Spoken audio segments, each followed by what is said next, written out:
Qui n'a jamais rêvé d'être acteur? On y a tous plus ou moins pensé, on a tous rêvé de jouer dans des grands films, on a tous rêvé d'avoir le charisme de DiCaprio, la classe de Margot Robbie, on a tous rêvé de se retrouver dans la chambre d'hôtel d'Harvey Weinstein. J'écris ça moi? Aujourd'hui, on va parler de 3 performances d'acteurs et d'actrices incroyables qui m'ont marqué et qui, je pense, vous marqueront aussi. D'ailleurs, c'est intéressant parce qu'elles sont pas extrêmement connues. Enfin, elles le sont un peu, et heureusement, j'ai envie de dire, mais je suis pas certain que tout le monde connaisse les 3. Trêve de blabla, on commence sans plus attendre avec l'un des duos les plus iconiques du cinéma. J'ai nommé Leo DiCaprio et Kate Winslet. Alors non, je vais pas vous parler du Titanic, navré pour tous les fans. Non, là on va faire un bond 20 ans plus tard avec le film des retrouvailles entre Leo et Kate, Les Noces Rebelles de Sam Mendes. Ce film est un bijou et j'ai pas peur de le dire. Il met en scène la rédemption d'un couple de jeunes mariés coincés dans une routine et dont tous les objectifs de vie ont fini par s'envoler. Du coup, pour vous la faire courte, pendant tout le film, Kate et Leo s'en mettent plein la gueule. Oh, Jesus Christ! D'ailleurs, je sais pas si ça fait de moi quelqu'un de bizarre, mais j'ai un vrai faible pour les films d'amour qui se terminent mal. Enfin bref, vous l'avez compris, ce film est bourré de scènes de conflit, un peu à l'image de Marriage Story, pour ceux qui l'ont vu. Et il y a une scène en particulier où Kate et Leo s'embrouillent et ils arrivent à vous choper par les tripes. Et même si vous n'êtes pas dans l'embrouille, vous savez pas où vous mettre. Juste avant, je vous place le contexte, on a passé la moitié du film, entre Kate et Leo. Rien ne va plus. Kate annonce à Leo qu'elle ne l'aime plus. Leo refuse d'y croire, évidemment. Il tente de la raisonner et...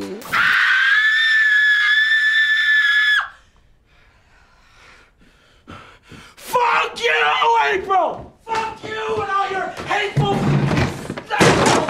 What are you gonna do now? Are you gonna hit me to show me how much you love me? Don't worry, I can't be bothered. You're not worth the trouble it would take to hit you. You're not worth the powder it would take to blow you up. You are an empty, hollow shell of a woman. Ça change de Titanic, hein. On est loin des scènes d'amour cheveux au vent à l'avant des bateaux, hein. Bon, là, je vous ai mis qu'un bout, mais la scène dure en réalité 4 minutes. 4 intenses minutes durant lesquelles Leo maîtrise à la perfection son personnage. Il passe par tous les états. Au début, il est dans l'incompréhension, il cherche à comprendre, il tente de rester calme. Après, il vrille total et il finit en larmes. Quant à Kate, elle mérite évidemment les mêmes louanges. Elle a d'ailleurs eu un Golden Globe pour ce film. Amplement mérité, ma petite Kate. Mais honnêtement, ce qui rend cette scène aussi forte, c'est l'alchimie entre les deux acteurs qui est l'une des plus uniques et les plus fortes du cinéma. Et d'ailleurs, petite anecdote hors sujet sur Les Noces Rebelles, avant de passer à la prochaine presta. Pendant le tournage, Kate Winslet était en couple avec Sam Mendes, le réalisateur. Et bien qu'elle était très heureuse de retrouver son grand ami Léo, elle était un peu gênée lorsqu'il fallait tourner des scènes érotiques, devant son mari du coup. Bon, par contre, Léo, lui, il a déclaré qu'il n'en avait rien à foutre, hein. Vraiment en détente totale, devant le mari, let's go, pas de problème.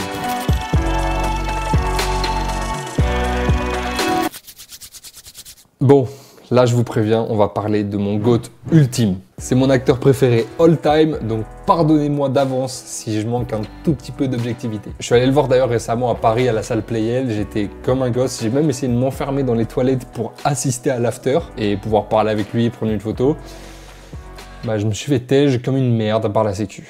Alors Al Pacino, évidemment, c'est une grosse carrière, remplie de gros personnages, mais une carrière dans laquelle il a reçu qu'un seul Oscar en 93 et c'était face à Clint Eastwood, Robert Downey Jr. et Denzel Washington. Autant dire que la concurrence était rude. Cet Oscar, il l'a emporté avec le film Le Temps d'un week-end, ou Scent of a Woman, en américain, parce que je parle un peu américain, t'as vu. Dans ce film, il incarne un ancien vétéran de guerre que la vie et les combats ont rendu aigri. Bon, déjà, premier bon point, on est loin des rôles de mafieux et de policiers qu'il a l'habitude d'incarner. Ensuite, second point, le vétéran qu'il incarne est aveugle et en fauteuil roulant. Alors vous allez me dire, qu'est-ce que ça change? Eh bien, c'est ultra dur à jouer, tout simplement. Le regard et la maîtrise de l'espace, c'est deux armes redoutables chez un acteur, c'est quasiment indispensable. Donc enlevez-lui ça, et ça devient ultra compliqué pour lui. Mais bon, il en faut plus pour abattre le bon vieux Al. Honnêtement, il est au sommet de son art du début du film jusqu'au générique, et la scène précise dont j'aimerais vous parler, c'est la scène finale. Après avoir noué sa première relation amicale depuis longtemps auprès d'un jeune étudiant,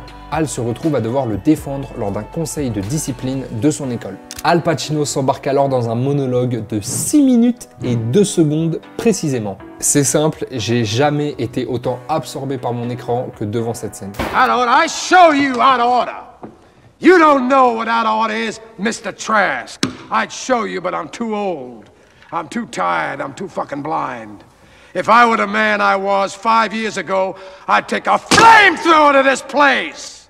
Bon, évidemment, je peux pas vous passer le monologue en entier, mais par pitié, vraiment, je vous en supplie, allez voir ce film et allez surtout constater par vous-même la puissance de la prestation. De toute façon, pour moi, c'est son meilleur rôle. Pour moi, ce Al Pacino, il est supérieur au Al Pacino du Parrain, de l'Impasse, de Scarface, de ce que vous voulez. Et s'il y en a un qui est pas corda, bah chacun ses goûts, mon ref. Bon, j'espère que j'ai su rester objectif avec Al Pacino. On passe à la dernière presta. Let's go! Bon, je vous épargne les présentations. Normalement, vous connaissez tous Christian Bale, Batman, American Psycho, Le Prestige et j'en passe. Il est évidemment connu pour ses talents d'acteur, mais aujourd'hui, j'ai envie de vous parler d'une performance plutôt physique. On va parler de la transformation qu'il a dû subir pour incarner le rôle d'un insomniaque dans le film The Machinist. Je vous la pose simple, dans Equilibrium, Christian Bale est musclé, tracé et prêt à faire tomber toutes les femmes du pays. Moins d'1 an plus tard, pour le tournage de The Machinist, Christian Bale perd 28 kg et n'est plus qu'une vulgaire ficelle humaine en manque de calcium. Les transformations physiques extrêmes, Christian Bale est connu pour ça. Il en a plus d'une à son actif, mais celle de The Machinist est certainement la plus impressionnante. Pour perdre autant de poids, c'est simple, Bale ne dépasse pas les 200 calories par jour. Pour vous donner un ordre d'idée, 200 calories, c'est 3 œufs ou une vingtaine de chips. Alors au début, Bale trouve astucieux de se contenter de fumer des clopes et boire du whisky pour perdre du poids. Bon, il se rend vite compte qu'il tiendra pas longtemps comme ça, donc il change de stratégie et il se met à consommer une boîte de thon et une pomme par jour. Alors évidemment, c'est super dangereux, ne refaites surtout pas ce genre de régime chez vous, hein. Bale est un professionnel. Mais en tout cas, chapeau à lui parce que mentalement, ça doit être un enfer. Et le pire, c'est que quelques temps plus tard, Bale était attendu par Nolan pour le tournage de Batman Begins. Donc il a dû reprendre tout le poids qu'il avait perdu. Et bon, bah j'ai pas besoin de vous préciser qu'il a réussi, hein.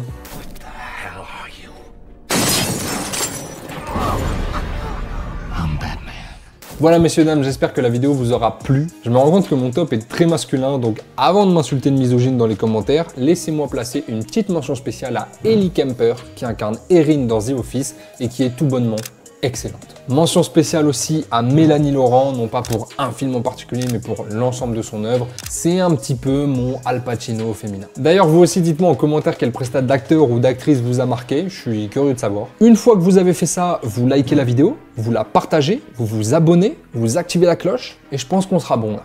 Allez aussi vous abonner à mon Instagram LucasPPE. Moi je vous dis à la semaine prochaine, je vous prépare un petit format pour Halloween. Sur ce, on est en bleu.